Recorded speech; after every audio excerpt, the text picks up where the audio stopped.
마태복음 3장 13절로부터 마태복음 4장 11절까지의 말씀 우리 함께 보도록 하겠습니다. 마태복음 3장 13절부터 4장 11절까지의 말씀입니다. 제가 읽도록 하겠습니다. 이때 예수께서 갈릴리로부터 요단강에 이르러 요한에게 침례를 받으려 하시니 요한이 말려 이르되 내가 당신에게서 침례를 받아야 할 터인데 당신이 내게로 오시나이까.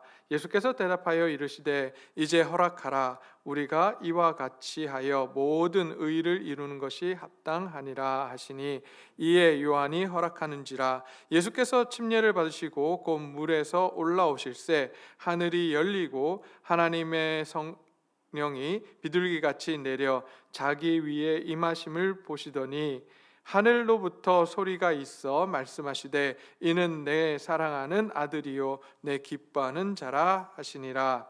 그때 예수께서 성령에 이끌려 마귀에게 시험을 받으러 광야로 가사 40일을 밤낮으로 금식하신 후에 줄이신지라. 시험하는 자가 예수께 나와 이르되 내가 만일 하나님의 아들이여든 명하여 이 돌들로 떡덩이가 되게 하라.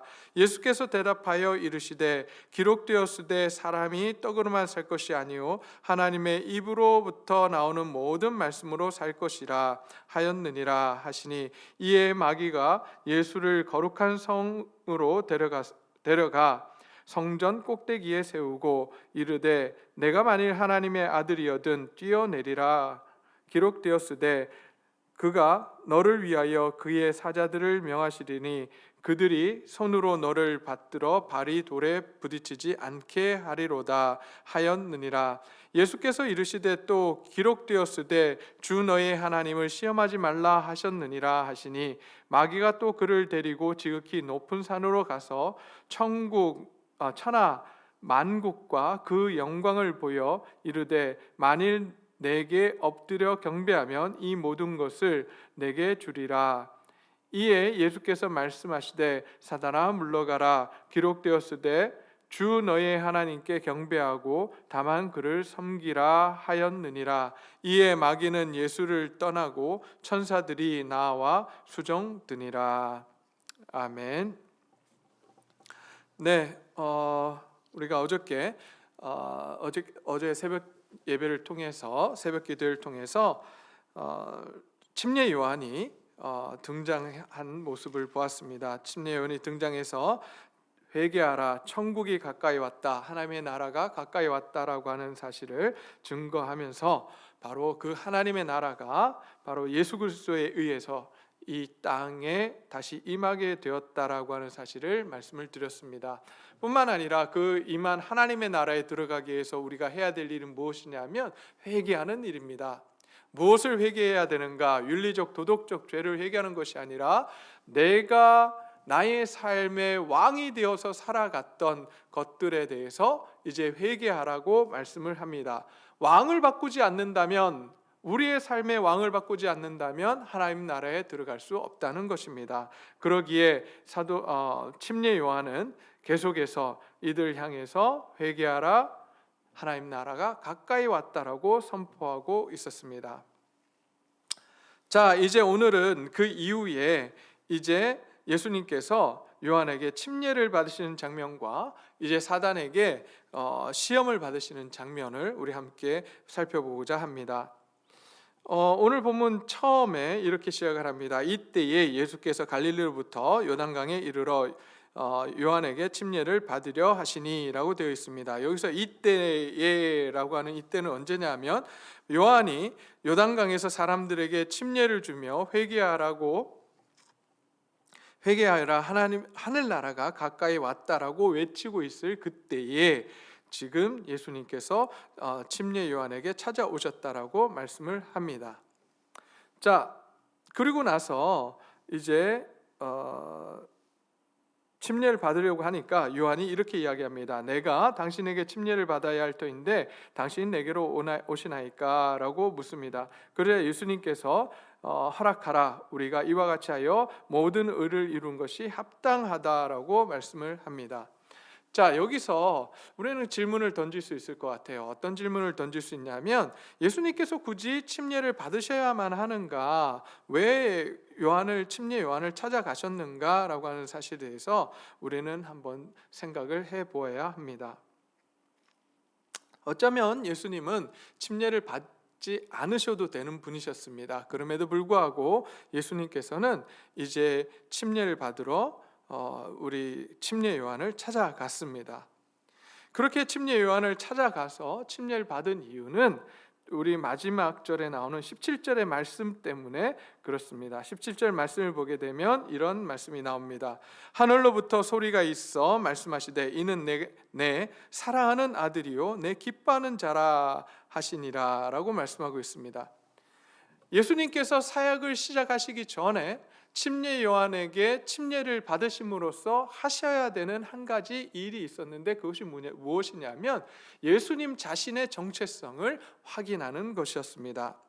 하나님의 아들임을 예수님이 알고 계셨습니다. 그럼에도 불구하고 앞으로 계속해서 사단이 예수님에게 공격할 내용이 무엇이냐면, 내가 진짜 하나님의 아들이냐라고 하는 사실을 공격할 것이기에, 이제 하나님께서는 예수님에게 침례를 통해서 다시 한번 하나님의 아들이심을, 예수 그리스도가 하나님의 아들이심을 지금 말씀해 주려고 하고 있는 것입니다. 자, 그래서 이렇게 17절 말씀에서 이렇게 말씀하십니다. 이는 내 사랑하는 아들이요 내 기뻐하는 자라라고 말씀을 하십니다. 이제 그 사건 이후에 이제 하늘이 열리게 됩니다. 침례를 받고 나오실 때에 하늘이 열리고 하나님의 성령이 비둘기같이 내려옵니다. 그리고 이는 내 사랑하는 아들이라고 하는 그러한 목소리가 하늘에서부터 들리게 됩니다. 여기서 하늘이 열리다라는 이 뜻은 무엇이냐면, 그동안 하나님께서 이스라엘 백성들에게 침묵하고 계셨어요. 포로기 이후에 하나님께서는 이스라엘 민족에게 말라기 이후로 선지자들 통해서 아무 말씀을 하지 않으셨습니다. 400년 동안 암흑기가 거치게 있게 되었는데, 그 암흑기 이후에 드디어 이제 예수님이 침례를 받으시고 난 이후에 하나님께서 말씀을 하고 계시는 장면인 것입니다. 하늘이 열리고 이제 하나님의 성령이 비둘기같이 내려서 예수님 위에 임하시는 이 장면을 통해서 하나님의 나라가 다시 이 땅 가운데 임하게 되었다라고 하는 사실을 말씀해 주고 있습니다. 예수님이 메시아가 아니라고 계속해서 부인했던 유대인들에게 오늘 마태는 이 말씀을 통해서 예수님이 진짜 구세주이시다, 예수님은 진짜 하나님의 아들이시다라고 하는 사실을 우리에게 유대인들에게 계속해서 말씀해 주고 계시는 것입니다. 자, 이렇게 하나님께서는 예수님 자신에게도 정체성, 하나님의 아들로서의 정체성을 말씀하시고, 또한 유대인들에게도, 예수님을 메시아로 인정하지 못하는 유대인들에게도 예수님은 바로 하나님의 아들이심을, 구세주이심을 또한 말씀해 주십니다. 자, 그러고 나서 이제 4장으로 넘어가게 되면 4장에서 지금 예수님께서 성령에 이끌리셔서 이제 광야로 나가셨다라고 되어 있습니다. 광야에 나가서 하신 것은 40일을 밤낮으로 금식하시고 또한 기도하셨다라고 되어 있습니다. 자, 그리고 나서 금식하시고 기도하신 후에 이제 사단이 이 예수님께 찾아옵니다. 찾아와서 이렇게 시험을 하기 시작합니다. 3절을 보게 되면, 시험하는 자가 예수께 나와 이르되 내가 만약 하나님의 아들이거든 명하여 이 돌들로 떡덩이가 되게 하라 라고 말씀을 하십니다. 여기서 우리는 앞쪽은 기억하지 않고 뒤쪽만 항상 기억을 합니다. 이 돌들로 떡덩이가 되게 하라, 이 말씀만을 우리는 항상 기억을 했어요. 그런데 오늘 본문 말씀을 자세히 보면 돌들로 떡덩이가 되게 하라 하기 이전에 한 문장, 한 구절이 나옵니다. 그것이 무엇이냐면 내가 만일 하나님의 아들이거든 이라고 하는 이것입니다. 지금 돌을 떡덩이로 만들려고 하는 이유가 무엇이냐면, 내가 하나님의 아들이라면 그렇게 만들라는 겁니다. 너는 다시 말하면 예수님을 향해서 너는 하나님의 아들이 아니야라고 지금 말하고 있는 거예요. 너는 하나님의 아들이 아니야. 너는 하나님의 아들이 아니니 네가 이 일을 할 수 없을 거야라고 지금 이야기를 하고 있는 것입니다. 그때 예수님께서 이렇게 말씀하시죠. 사람이 떡으로만 살 것이 아니요 하나님의 입으로 나오는 모든 말씀으로 살 것이니라 라고 말씀을 하십니다. 하나님의 아들인 것을 증명하라고 하는 이 사단에게 예수님께서 뭐라고 말씀하시냐면 나는 그걸 증명할 필요가 없다. 왜요? 왜 증명할 필요가 없을까요? 너무나도 당연한 거기 때문에 그래요. 하나님의 아들이라는 것이 누가 뭐라 그래도 바뀔 수 없다는 거예요. 왜 바뀔 수 없습니까? 하나님께서 말씀하셨기 때문이에요. 17절 3장 17절 말씀에 이렇게 말씀하시잖아요. 하늘로부터 소리가 있어 말씀하시되 이는 내 사랑하는 아들이요 내 기뻐하는 자라 하시니라. 하나님이 말씀하셨기 때문에 그 말씀은 변할 수 없다는 거예요. 하나님께서 말씀하셨기 때문에 누가 뭐라 그래도 예수님은 하나님의 아들이라고 말씀하시는 겁니다. 오늘날 우리에게도 사단이 다가와서 우리를 흔듭니다. 네가 진짜 하나님의 아들이냐? 네가 진짜 하나님의 백성이냐? 그렇다면 너의 생활이 그래가지고는 되겠느냐라고 우리에게 질문을 던집니다. 그 질문을 받을 때, 사단으로부터 그 질문을 받을 때 우리 마음이 어떻습니까? 움찔하잖아요. 내가 과연 이런 죄를 짓고 날마다 회개하지만 다시 또 짓고 하는 나의 모습을 보면서 정말 나는 하나님의 아들인가? 하나님의 아들이라면, 하나님의 자녀라면, 하나님의 백성이라면 내가 정말 이룰 수 있을 것인가? 어쩌면 나는 하나님의 아들이 아닌지도 몰라. 이런 생각을 하게 됩니다. 그러나 오늘 이 본문 말씀을 통해서 예수님께서 우리에게 말씀해 주십니다. 하나님의 말씀 하나면 모든 것이 만족한다는 거예요. 더 이상 다른 것이 필요 없다는 거예요. 하나님의 말씀 하나로 이 천지가 만들어졌고 그러기에 이 하나님의 말씀 한마디로 모든 것이 결론 지어진다라고 우리에게 말씀해 주고 있습니다. 그런데 우리는 어떻습니까? 계속해서 하나님의 말씀이 아니라 우리는 좀 더 다른 것을 원하지 않습니까? 하나님께서 나를 사랑하신다라고 말씀하시고 선포하셨는데 우리는 계속해서 기적을 원합니다. 내가 하나님 믿겠습니다. 기적을 보여주신다면 내가 하나님 믿겠습니다. 하나님 내 귀에 음성으로 들려주신다면 내가 주님을 믿겠습니다라고 이야기할 때가 얼마나 많이 있습니까? 오늘 본문 말씀을 통해서도 예수님께서 우리에게 말씀하세요. 이 66권의 말씀이면 하나님께서 말씀하신 이 66권의 말씀이 충분하다는 거예요. 이 말씀이면 다른 거 필요 없다는 거예요.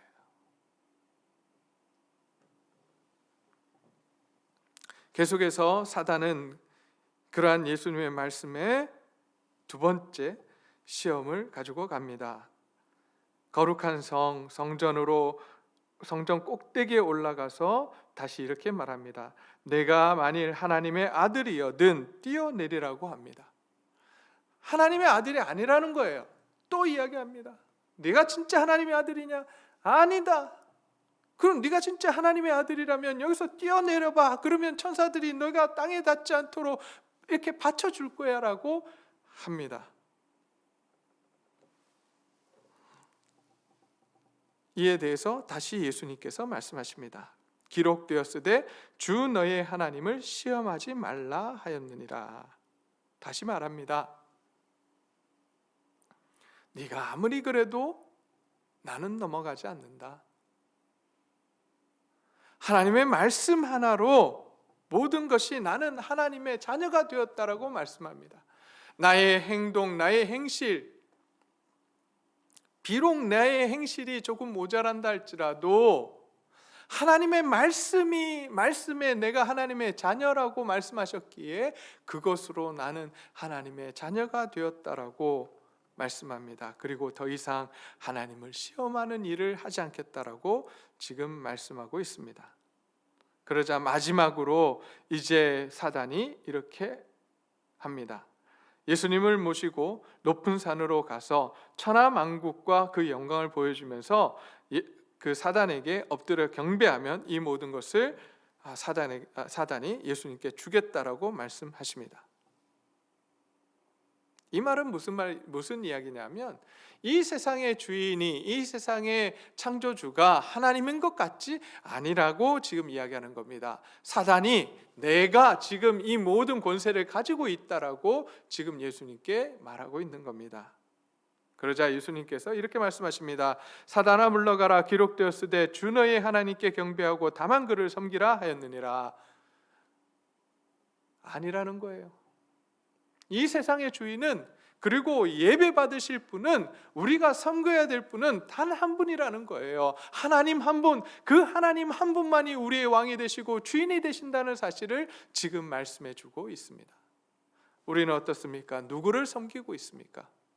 우리의 삶의 주인은 누구입니까? 이제 우리가 오직 하나님만을 경배하기를 소원합니다. 하나님만을 예배하고 하나님만을 섬기는 저와 여러분들이 되시기를 간절히 소원합니다. 그리고 나서 이 세 가지의 시험이 마치고 나서 드디어 마귀는 예수님을 떠나고 천사들이 나와 수종을 들었다라고 말씀하고 있습니다. 우리가 이러한 모든 사단의 시험이 우리 가운데 올 것입니다. 어쩌면 우리 공동체 가운데 이러한 시험들이 올 수 있습니다. 그러나 이제 우리는 기억해야 합니다. 그 모든 시험들을 말씀으로 이겨내야 합니다. 말씀만이 이길 수 있습니다. 이제 그래서 우리 교회는 이제 말씀에 더욱더 집중하기를 소원합니다. 말씀을 1년 동안 통독하고 또한 말씀을 묵상하며 말씀을 공부해서 정말 사단의 그런 괴계들을 이겨낼 수 있는 저와 여러분들이 되시기를 간절히 소원합니다. 그래서 그 사단의 시험을 이기고 이제 하나님이 주시는 그 평안함과 안식을 받아 누리는 하나님의 일을 감당하는 저와 여러분들 동네 제일교회 성도님들이 되시기를 간절히 소원합니다.